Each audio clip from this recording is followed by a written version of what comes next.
Jackson হাইটসে Alauddin sweetmeat নামে একটা জায়গা আছে। এখানে শুনলাম যে সন্ধ্যার পরে বাঙালিরা এসে জড়ো হন এবং মালিক ইমতিয়াজ আমাকে বলল যে আপনার পুরনো বন্ধুদের আপনি এখানে পাবেন। তো যথারীতি আমিও সেখানে গিয়ে হাজির হই। আমার সাথে দেখা হয় আমানুদ্দৌলা ভাইয়ের।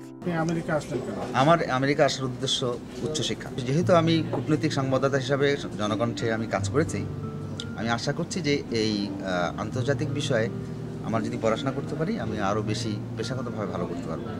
এই প্রত্যাশা নিয়ে আমি যুক্তরাষ্ট্রে এসেছি। এখন যা করছি সেটা হচ্ছে যে আমি ঢাকার জন্য লিখি, আর হচ্ছে যে এখানে জাতিসংঘে আমার একটা অ্যাক্সেস আছে। সেখানে আমি জাতিসংঘে একটা বিরাট একটা লাইব্রেরি আছে, সেই লাইব্রেরিটা ব্যবহার করার আমি সুযোগ নিচ্ছি। তারা যখন কোনো ইস্যু হয় বাংলাদেশ এবং আমেরিকার ভিত্তিক, যেমন ওয়াশিংটনে কিছু এর আগেই ক্লিনটনের সঙ্গে হাসিনার যে বৈঠকগুলো হলো, সেই বৈঠকের আমি ফলো করেছি ওয়াশিংটন থেকে। আরও কিছু উল্লেখযোগ্য কিছু ঘটনা ঘটছে, সেগুলো আমি মনে করি যে দেশবাসী এখান থেকে দেশবাসীর জন্য কিছু লেখা যায় কিনা। আর নিউ ইয়র্ক ইউনিভার্সিটিতে ইন্টারন্যাশনাল জার্নালিজমের একটা সাবজেক্ট আছে। যদি এই বিষয়ে পড়াশোনার একটা প্রস্তুতি নিচ্ছি যে নেক্সট সামার থেকে নেওয়া যায়। ভবিষ্যৎ পরিকল্পনা কি আপনার? লেখালেখির জীবন ছাড়া আর কোনো আমার উচ্চাশা নেই। না, আমেরিকায় থেকে যাওয়া কিংবা বাংলাদেশে ফেরত যাওয়া সম্পর্কে? থেকে যাওয়া এবং ফেরত যাওয়ার ব্যাপারটি খুবই আপেক্ষিক ব্যাপার। আমি যদি বাংলাদেশে 5 বছর পর আমি পড়াশোনা করে ফিরেও যাই, তারপরেও যদি আমাকে কখনো এরপরে আবার আসার প্রয়োজন হয়, ইউরোপে আরও অন্য কোনো দেশে যদি পড়াশোনার প্রয়োজনে পেশার প্রয়োজনে আসতে হয়, সে আসার যাওয়াটার মধ্যে কোনো আসলে আমি কোনো পার্থক্য দেখি না। আজকে যারা বাংলাদেশের বাইরে এসছে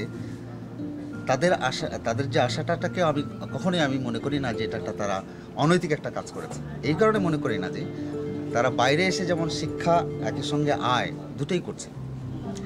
হ্যাঁ, কেউ শিক্ষার জন্য আসছে, কেউ আয়ের জন্য আসছে। আয় করে আবার প্রত্যেকেই বাড়ি বা দেশের জন্য কন্ট্রিবিউশনও রাখছে। আমি মনে করি না যে এই আসা এবং যাওয়াটা, যার আসার সুযোগ আছে সে নিশ্চয়ই আসবে, আর যারা যাওয়ার আবার ফিরে যাওয়ার মতো অবস্থা আছে, আমরা বাংলাদেশে গিয়ে আমাদের লেখক হিসাবে, সাংবাদিক হিসাবে, এবং যারা এখানে যারা সঙ্গীত চর্চা করতেন এক সময়, তারা এখন এখানে এসছেন, বিভিন্ন মিডিয়াতে অনেকেই ছিলেন, তারা এখানে এখন যদি কিছু শিখে কিছু আয় করে বাংলাদেশে আরও ভালোভাবে কন্ট্রিবিউশনের যদি শক্তি সামর্থ্য অর্জন করে, আমি বলবো এটা একটা গুরুত্বপূর্ণ ব্যাপার।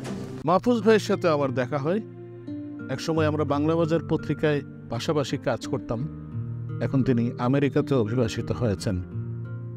আমেরিকা নিয়ে তার কি ভাবনা সেটা আমি তার কাছ থেকে জানি।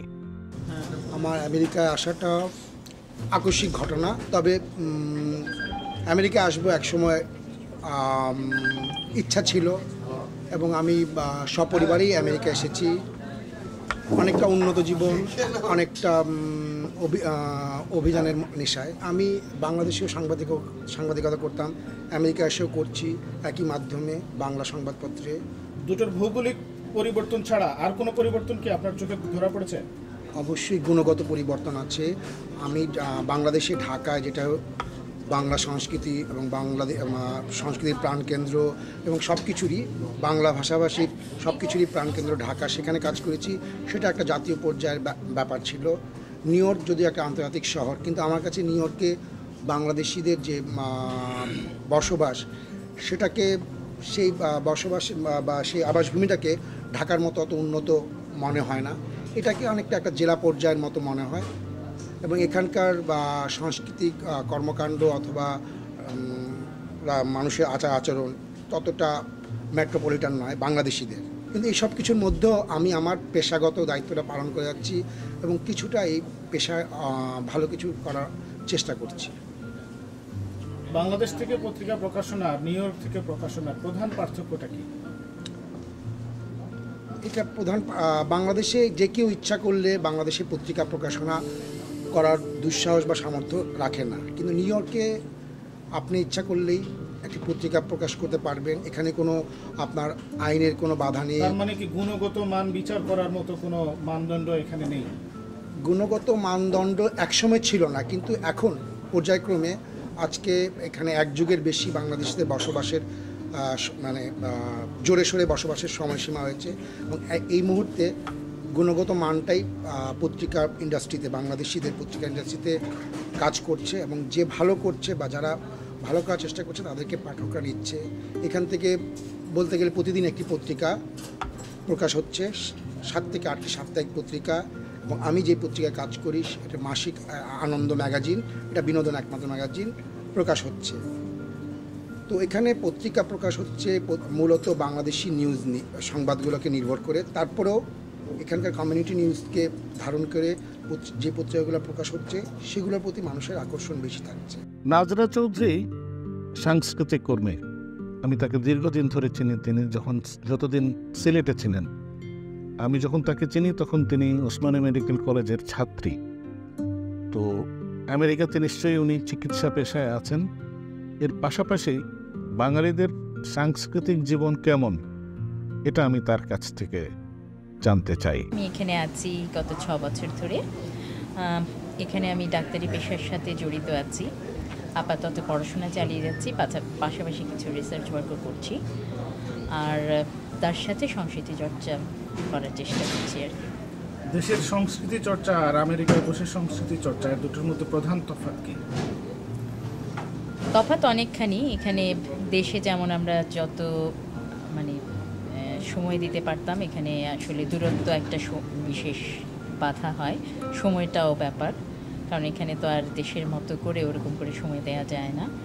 তো আর সবচেয়ে বড় কথা হচ্ছে যে দেশের যে পরিবেশ আছে, এখানে পরিবেশ ডেফিনেটলি ভিন্ন। তো প্রতিকূলতা আছে, আবার পরিবেশটা আপনাকে ফেভারও করছে অনেকাংশেই। তো সব মিলিয়ে ভিন্নতা আছে।